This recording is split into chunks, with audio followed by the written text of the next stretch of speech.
everyone, welcome to my channel NB Science. So today we are going to start our next topic, heterotrophic nutrition. हम पिछले video में पढ़ चुके हैं कि ऑटोट्रॉफिक न्यूट्रिशन क्या होता है, तो आज हम देखेंगे कि हेटरोट्रॉफिक न्यूट्रिशन क्या होता है और इसके कितने टाइप्स होते हैं. So let's start it. It is a type of nutrition as same as autotrophic. ये भी एक न्यूट्रिशन का टाइप है in which organisms depend upon other organisms for food to survive. इसमें एक ऑर्गेनिज्म किसी भी दूसरे ऑर्गेनिज्म पर डिपेंड होता है फूड के लिए, और फूड क्यों चाहिए होता है? टू सर्वाइव, जिंदा रहने के लिए. तो ऐसे टाइप के न्यूट्रिशन को क्या बोलते हैं? Heterotrophic nutrition. These are directly और indirectly depend on the autotrophs. हमें पता है ऑटोट्रॉफ जो होते हैं वो क्या अपना खाना खुद बना लेते हैं, यानी कि वो सेल्फ डिपेंडेंट होते हैं, वो किसी अदर ऑर्गेनिज्म पे डिपेंड नहीं होते हैं. लेकिन हेटरोट्रॉफिक न्यूट्रिशन में क्या होता है कि ये किसी दूसरे ऑर्गेनिज्म पर डिपेंड होते हैं फूड के लिए, ताकि वो सर्वाइव कर सके. Because they can not prepare their own food, क्योंकि अपना खाना खुद प्रिपेयर नहीं कर सकते. तो दोबारा बताती हूँ, ये न्यूट्रिशन का वो टाइप है जिसमें ऑर्गेनिजम्स किसी दूसरे ऑर्गेनिज्म पर डिपेंड रहता है फूड के लिए. क्यों? क्योंकि वो सर्वाइव करना चाहता है, टू सर्वाइव.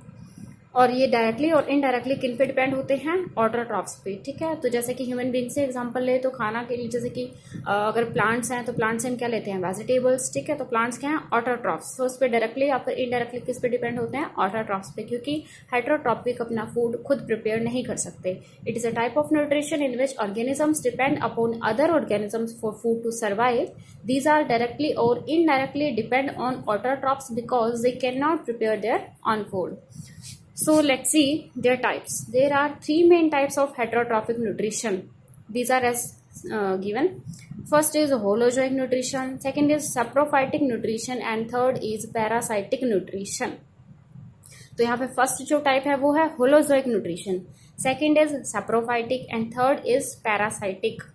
तो अब सबसे पहले देते हैं कि होलोजोइक न्यूट्रिशन क्या होता है. The organisms feed by ingesting solid organic matter which is digested and absorb into their bodies. तो होलोजोइक न्यूट्रिशन वो होता है जिसके अंदर ऑर्गेनिजम्स किसी सॉलिड ऑर्गेनिक मैटर पर फीड करते हैं, यानी कि कॉम्प्लेक्स मैटर पर फीड करते हैं. उसके बाद उस ऑर्गेनिज्म को उस ऑर्गेनिक मैटर को डाइजेस्ट करके उसे एब्जॉर्ब कर लेते हैं अपनी बॉडी के अंदर. Examples are human beings, animals, insectivorous plants and amoeba भी इसका एग्जाम्पल हो सकता है. ठीक है, अमीबा में भी कुछ ऐसा ही प्रोसेस होता है कि वो फूड को इंजेस्ट करता है, देन उसको डाइजेस्ट करता है and then absorb into its cytoplasm, as same as holozoic nutrition. Okay, the second is saprophytic nutrition. These organisms feed on dead and decaying matter. saprophyte means ही होता है वो organism जो किसी भी dead matter पे feed करते हों, dead matter को खाते हों. So these organisms feed on dead और decaying matter. इसमें एग्जाम्पल्स आता है bacteria, fungi, yeast, mushroom. This includes bacteria and fungi which digest the food externally before the nutrients are absorb. तो न्यूट्रिएंट्स को absorb करने से पहले ही ये बाहर से जो डेड और डिके मैटर था वहां से फूड को ये डाइजेस्ट कर लेते हैं. This include bacteria, fungi, yeast and mushroom. Now third is parasitic nutrition. Parasitic nutrition क्या होता है? पैरासाइट्स वो होते हैं जो किसी अदर बॉडी पे स्टिक होके रहे, किसी अदर बॉडी का जो न्यूट्रिशन है उसको यूज करें. Obtain nutrients from living organisms. Parasitic nutrition होता है, उसमें क्या होता है कि ऑर्गेनिज्म जो है किसी दूसरी बॉडी, लिविंग बॉडी से न्यूट्रिएंट्स ऑब्टेन करता है. The parasites obtain nutrients by living on और in the body of the host. ये बहुत ही इंपॉर्टेंट है.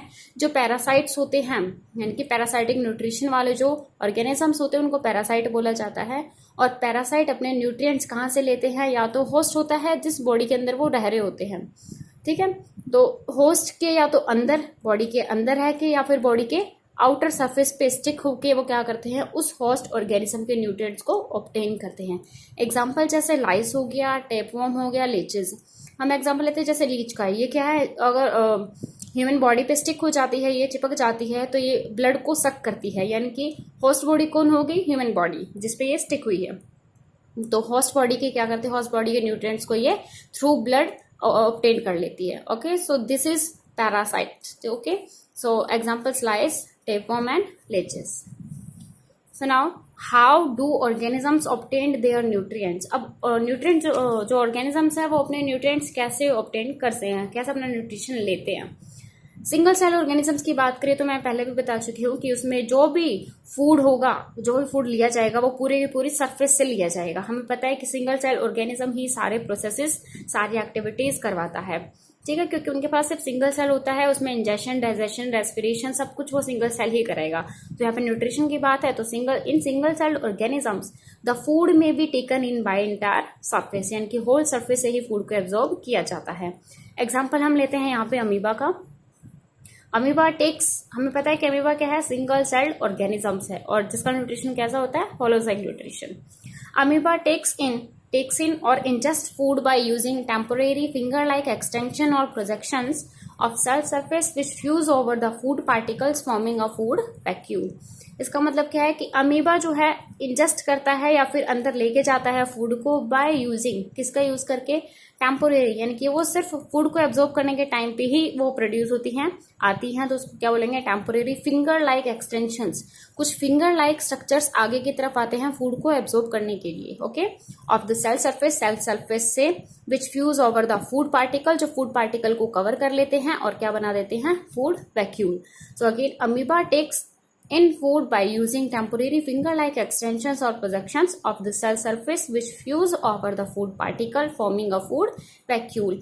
in food vacuole, फिर food vacuole बनने के बाद क्या होता है, the complex food is broken down। Amoeba ने जो complex food लिया है, जो इंजेस्ट किया है, तो फूड वैक्यूल के अंदर उस कॉम्प्लेक्स फूड को ब्रेक डाउन किया जाता है इनटू सिंपल पार्टिकल्स में, which then diffuse in cytoplasm. उसके बाद उसको साइटोप्लाज्म में डिफ्यूज कर दिया जाता है या फिर उसको डाइजेस्ट कर लिया जाता है, ठीक है। तो ये क्या है, किस टाइप का न्यूट्रिशन है, होलोजोइक न्यूट्रिशन। और बाकी जो अनडाइजेस्टेड फूड बच जाता है, द रिमेनिंग अनडाइजेस्टेड फूड और material is moved to the surface of the cell, वो सेल के सरफेस पे मूव होता है, यानी कि बिल्कुल पेरिफेरल में आता है, एंड की तरफ आता है, एंड देन थ्रोन आउट और बाहर फेंक दिया जाता है, ओके। यहाँ पे स्ट्रक्चर दिखा रखा है, this is amoeba, this is the nucleus of amoeba, red colour, this is food particle. जब ये फूड पार्टिकल अमीबा के पास आएगा, then there are some projections, finger like projections. मैंने बताया था कि फिंगर लाइक एक्सटेंशन होती है बाहर की तरफ, जिनको क्या बोला जाता है, स्यूडोपोडिया, और ये टेम्पोरेरी होती है सिर्फ फूड पार्टिकल को कवर करने के लिए। देन जब फूड पार्टिकल अंदर चला जाता तो यहाँ पे एक फूड वैक्यूल बनता है जिसके अंदर फूड पार्टिकल को कवर कर लिया जाता है, और इस फूड वैक्यूल का काम क्या होता है कि इस फूड पार्टिकल को ब्रेक डाउन करके सिंपल पार्टिकल्स में ब्रेक डाउन करना, ताकि फिर ये साइटोप्लाज्म में डिफ्यूज हो सके। Then this food particle diffuse in cytoplasm. Similarly in paramecium में भी कुछ ऐसा ही होता है, क्योंकि ये भी क्या, सिंगल सेल ऑर्गेनिज्म है, which is also a unicellular organism. The cell has a definite shape, लेकिन इनकी तो इंडेफिनेट शेप होती है, इरेगुलर, बट पैरामेशियम की एक डेफिनेट शेप होती है। So food is taken in form a specific spot, तो फूड को सिर्फ एक स्पेसिफिक स्पॉट से ही अंदर लिया जाता है। Food is move to the spot by movement of cilia which covers the entire surface of the cell. तो फूड को मूव किया जाता है, जैसे फूड है, अगर पास में यहाँ पे फूड है तो फूड को मूव किया जाता है स्पॉट की तरफ, किनकी हेल्प से, यहाँ पे जो फिंगर बिल्कुल हेयर लाइक स्ट्रक्चर्स दिख रहे हैं पूरी बॉडी के ऊपर, इनकी मूवमेंट से फूड पार्टिकल को स्पॉट तक पहुंचाया जाता है, ठीक है। So food is move to the spot by movement of cilia, these hair like structures which present on the paramecium surface, these are called as cilia which cover the entire surface of the cell। तो ये सीलिया ही क्या करते हैं, food particles को specific spot की तरफ लेके जाते हैं। This is called cilia, this is its cytoplasm. ये जो सर्कुलर कुछ दिख रहा है, circular type, this is called oral groove. ये छोटा न्यूक्लियस है, this is micro nucleus, this is macro means बड़ा nucleus, this is food vacuole, and these are contractile vacuoles, जो कॉन्ट्रैक्ट करने में हेल्प करते हैं। सो ये था हेट्रोट्रॉफिक न्यूट्रिशन। सो हमने बात की थी सिर्फ अभी हेट्रोट्रॉफिक न्यूट्रिशन की, तो इसमें हम देखते हैं न्यूट्रिशन इन ह्यूमन बींग्स में न्यूट्रिशन कैसे होता है। सबसे पहले हम स्ट्रक्चर देखते हैं। This portion is mouth, this is buccal cavity, then food pipe is also called as oesophagus, commonly called as oesophagus. Then here is circular, it is called diaphragm. यहाँ पे होता है लीवर, लेफ्ट साइड में होता है stomach, this is called mouth, buccal cavity, oesophagus, diaphragm, this is liver, और liver के अंदर एक पाउच लाइक स्ट्रक्चर होता है, this is called gall bladder, और गोल ब्लैडर की जो पाइप होती है, यहाँ पे जो डक्ट होती है, this is called bile duct, जो किससे अटैच होती है, लीवर से। दिस इज पेनक्रियास, ये पेनक्रियास होता है। तो यहाँ पे जो एक C shape sorry inverted U shape दिख रहा है, उल्टा यू शेप में जो स्ट्रक्चर दिख रहा है, this is called large intestine. But इससे पहले होती है हमारी स्मॉल इंटेस्टाइन, जो स्टमक से अटैच होकर कहाँ पे आती है, मिडल पोर्शन में आती है। दिस इज वेस्टिजियल ऑर्गन, जिसका कोई काम नहीं है, इसको बोलते हैं appendix. And last portion is anus. तो यहाँ पे हमारे लेफ्ट साइड में होता है स्टमक और राइट साइड में होता है लीवर। लीवर के अंदर पाउच लाइक स्ट्रक्चर होता है गॉल ब्लैडर, इसके अंदर बाइल जूस सिक्रीट होकर स्टोर होता है। तो जब भी हमें बाइल जूस की जरूरत होती है तो कहाँ से यूज कर लिया जाता है, गॉल ब्लैडर से। उसके बाद ये पेनक्रियाज होता है, लीफ लाइक स्ट्रक्चर होता है। और पेनक्रियाज के बाद यहाँ पे कुछ सी शेप का स्ट्रक्चर आता है, और सी शेप जो स्ट्रक्चर होता है वो ड्यूडेनम होता है, यानी कि स्मॉल इंटेस्टाइन का फर्स्ट पार्ट। और हाईली कोल्ड स्ट्रक्चर, क्वेश्चन आ जाए कि हाईली कोल्ड स्ट्रक्चर जो होता है वो स्मॉल इंटेस्टाइन का होता है कि लार्ज, सो ये किसका होता है, स्मॉल इंटेस्टाइन का। और अगर क्वेश्चन आ जाए कि which is the longest intestine, small या फिर लार्ज, तो स्मॉल इंटेस्टाइन बड़ी होती है, लार्ज इंटेस्टाइन छोटी होती है। इसको लार्ज इंटेस्टाइन क्यों बोला जाता है, बिकॉज इसका डायमीटर बड़ा होता है, किस किस डायमीटर से, स्मॉल इंटेस्टाइन के डायमीटर से, बट लेंथ किसकी ज्यादा होती है, स्मॉल इंटेस्टाइन की। ठीक है, तो सबसे पहले फूड एंटर होता है माउथ में, बकल कैविटी में, फिर आता है फूड पाइप में, और फूड पाइप के थ्रू आता है वो स्टमक में, स्टमक से आता है स्मॉल इंटेस्टाइन में, और स्मॉल इंटेस्टाइन से कहाँ आ जाता है, यहाँ पे हमारे लार्ज इंटेस्टाइन में, then anus. First point, nutrition in human beings is taken by alimentary canal. Start these points. Now first point, nutrition in human being is taken by alimentary canal. तो human beings में nutrition सिर्फ और सिर्फ alimentary canal के through ही लिया जाता है। This is alimentary canal, मैं बता चुकी हूँ, from mouth to anus a long narrow tube is called alimentary canal. और इसमें बहुत सारे पार्ट्स आते हैं, जैसा कि मैं बता चुकी हूँ, liver, gall bladder, pancreas, small intestine etcetera, which are long ये बहुत ही लंबी होती है, अबाउट 8 to 10 मीटर तक, from mouth to anus.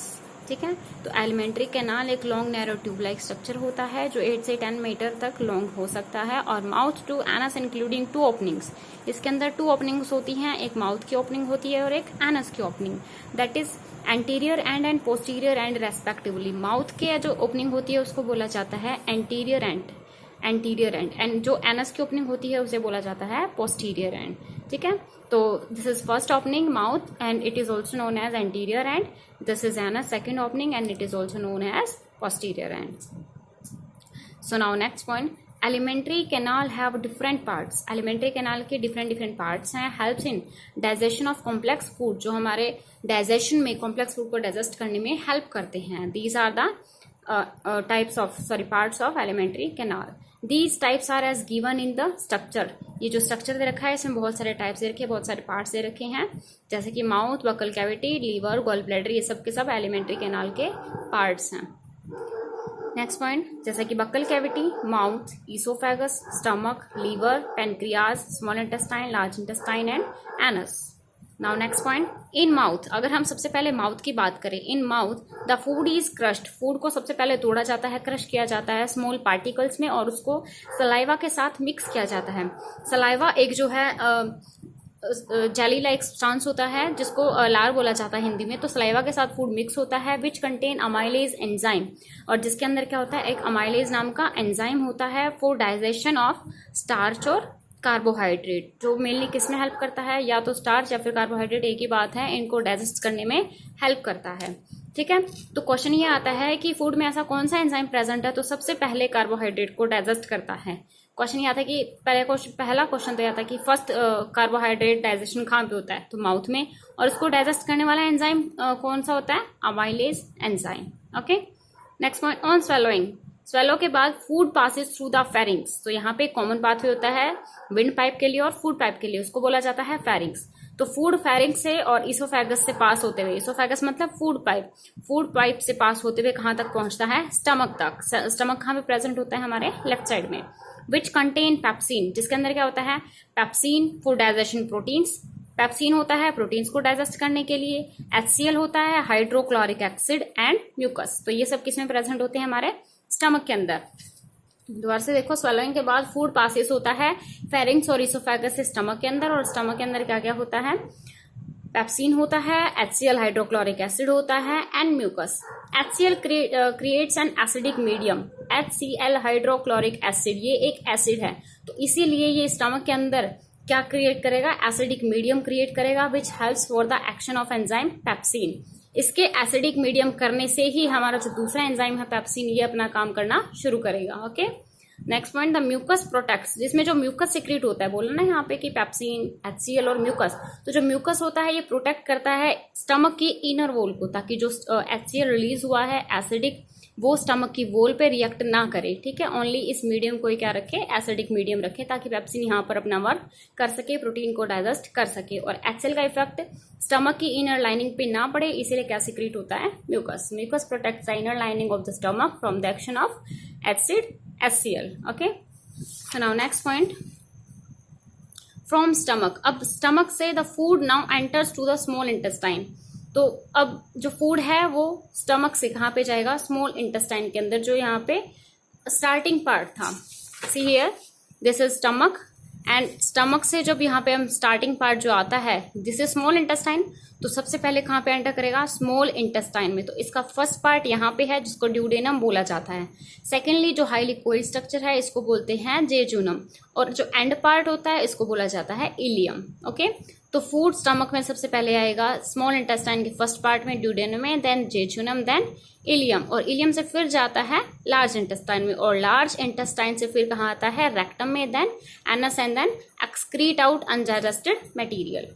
Okay, so food now enters to the small intestine, food अब स्मॉल इंटेस्टाइन में एंटर करेगा। It is a site of, यह बहुत इंपॉर्टेंट क्वेश्चन है कि कंप्लीटली जो डाइजेशन होता है कार्बोहाइड्रेट, प्रोटीन, लिपिड, फैट्स का, वो कहाँ पे होता है, स्मॉल इंटेस्टाइन में। ओके, तो it is a site of complete digestion for carbohydrates, proteins and lipids. Next point, liver secretes bile juices. अब लीवर के पास क्या होता है, बाइल जूस होता है, वो बाइल जूस बनाता है, बाइल जूस सिक्रीट करता है। और कॉमनली बाइल जूस कौन से होते हैं, यहाँ पे दो हैं, बिलीरुबिन एंड बिलीवर्डिन। दो बाइल जूस हैं जिनके नाम है bilirubin and biliverdin, which emulsified का मतलब होता है ब्रेक डाउन द फैट। तो लीवर से जो बाइल जूस सिक्रीट होता है वो किस में हेल्प करता है, फैट को तोड़ने में, इमल्सिफाइड करने में। ओके, और अगर बात की जाए कि बाइल जूस सिक्रीट हो जाए लेकिन हमें फैट है ही नहीं, फैट को ब्रेक डाउन करने की जरूरत नहीं पड़ रही है, तो ये बाइल जूस कहाँ पे जाके स्टोर हो जाते हैं, गॉल ब्लैडर में। Okay, temporarily. Next point, the pancreas secrete pancreatic juice. अब पेनक्रियाज होता है leaf like structure below the stomach के नीचे, तो पेनक्रियाज क्या सिक्रेट करता है, पेनक्रियाटिक जूस, जिसके अंदर भी क्या होते हैं, एंजाइम होते हैं। एंजाइम कौन कौन से, जैसे amylase, trypsin and lipase for digesting starch, proteins and fat respectively. Amylase digest करता है स्टार्च को, यानी कि कार्बोहाइड्रेट को, ट्रिप्सिन डाइजेस्ट करता है प्रोटीन्स को, एंड लाइपेज का मतलब लिपिड्स को डाइजेस्ट करने वाला। लिपिड्स और फैट एक ही बात है, तो लिपिड्स को डाइजेस्ट कौन करेगा, फैट्स को डाइजेस्ट कौन करेगा, lipase. Okay, so next point, the small intestine. Carbohydrate, protein and fats completely digested. हमने बताया था भी कि यही साइट ऐसी है जहां पे कंप्लीटली डाइजेशन होती है कार्बोहाइड्रेट, प्रोटीन और फैट की। तो इनको ब्रेक डाउन करके, इनको डाइजेस्ट करके किस में कन्वर्ट किया जाता है, glucose, amino acids, fatty acids and glycerol. Carbohydrate को कन्वर्ट कर दिया जाता है ग्लूकोज में, प्रोटीन्स को कन्वर्ट कर दिया जाता है अमीनो एसिड्स में, एंड फैट्स को कन्वर्ट किया जाता है फैटी एसिड एंड ग्लिसरॉल में। Okay, next, the villi of the small intestine. अब स्मॉल इंटेस्टाइन में कुछ फिंगर लाइक प्रोजेक्शंस होते हैं, बिल्कुल जैसे हेयर लाइक स्ट्रक्चर होता है, जिसको विलाई बोला जाता है। ये स्मॉल इंटेस्टाइन में प्रेजेंट होते हैं। इनका फंक्शन क्या होता है, एब्जॉर्ब द डाइजेस्टेड फूड। अब यहाँ पे इन सब चीजों की डाइजेशन होती है, कार्बोहाइड्रेट, प्रोटीन, लिपिड्स। तो इन जो डाइजेस्टेड फूड है इसको एब्जॉर्ब करने में हेल्प कौन करती है, विलाई, और एब्जॉर्ब करके supply it to the every cell of the body. क्योंकि अब हमने यहाँ से न्यूट्रिएंट्स ले लिए हैं, इनको डाइजेस्ट करके, कार्बोहाइड्रेट, प्रोटीन, लिपिड्स को डाइजेस्ट करके हमने यहाँ पे न्यूट्रिशन ले लिया है, एब्जॉर्ब कर लिया है, तो ये विलाई इनको एब्जॉर्ब करके हमारे बॉडी में जितनी भी सेल्स है सबको सप्लाई कर देगी। Okay, the next point, the unabsorb food is sent into the large intestine.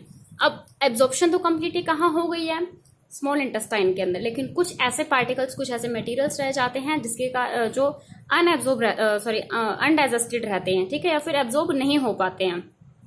तो वो अनएब्जॉर्ब फूड और undigested food is send into the large intestine. फिर उसको लार्ज इंटेस्टाइन में भेजा जाता है, वेयर मोर विलाई एब्जॉर्ब, वहां पे भी तो विलाई प्रेजेंट होती है, more villi absorb water from the material. तो ये जो अनएब्जॉर्ब्ड या फिर अनडाइजेस्टेड फूड है, यहाँ से इसको भेजा जाता है लार्ज इंटेस्टाइन में। लार्ज इंटेस्टाइन में विलाई प्रेजेंट होती है जो यहाँ से वाटरी सब्सटेंस को, वाटरी मटेरियल को एब्जॉर्ब कर लेती है और बाकी मटेरियल को कहाँ पे भेज देती है, रेक्टम के अंदर। The rest of the material is remove from the body through the anus. अब जो बाकी का मटेरियल बच गया है अनडाइजेस्टेड और अनएब्जॉर्ब, जिसमें से वाटर एब्जॉर्प्शन भी नहीं हो सकता, उसको रेक्टम के थ्रू और एनस के थ्रू एक्सक्रीट आउट कर दिया जाता है। ओके, तो ये था पूरा का पूरा यहाँ पे nutrition.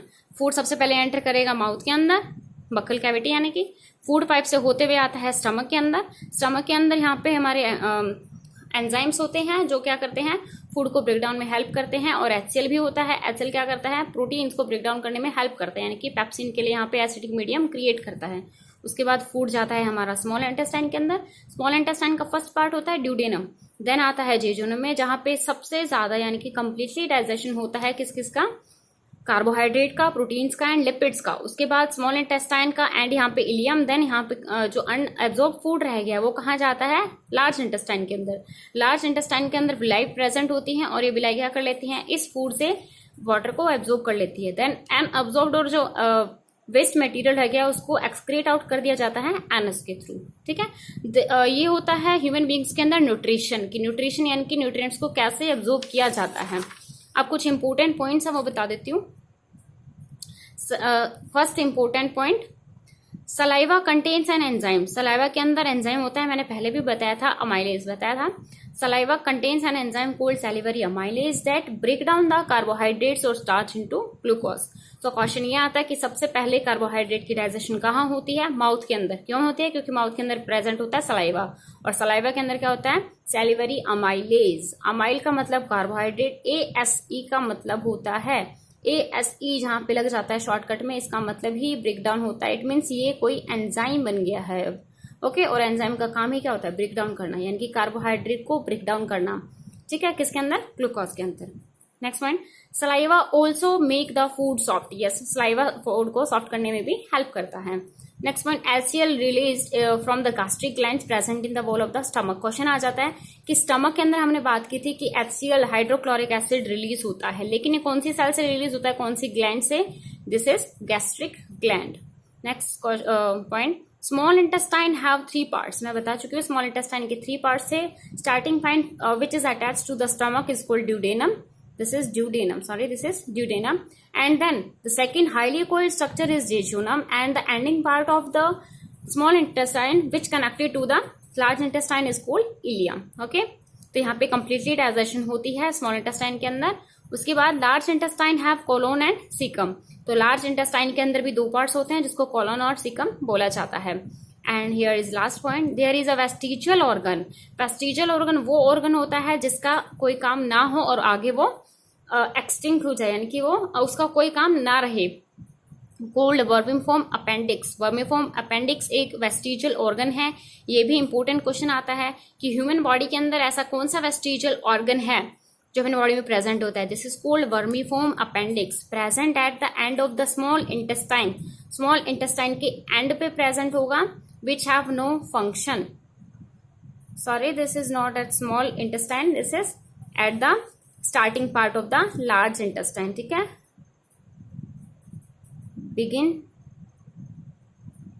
begins at the large intestine which have no function. Small intestine का मतलब ही क्या होता है, जिसका कोई फंक्शन ना हो। दोबारा से बता देती हूँ, there is vestigial organ. Human body के अंदर एक वेस्टिजियल ऑर्गन होता है जिसको वर्मिफॉर्म अपेंडिक्स बोला जाता है, जो लार्ज इंटेस्टाइन के बिल्कुल स्टार्टिंग में ही प्रेजेंट होता है, विच हैव नो फंक्शन। सो ये था हमारा न्यूट्रिशन टॉपिक हमारा कंप्लीट हो चुका है। और अब हम पढ़ेंगे नेक्स्ट टॉपिक है हमारा respiration. So we will discuss respiration in our next video. Thank you.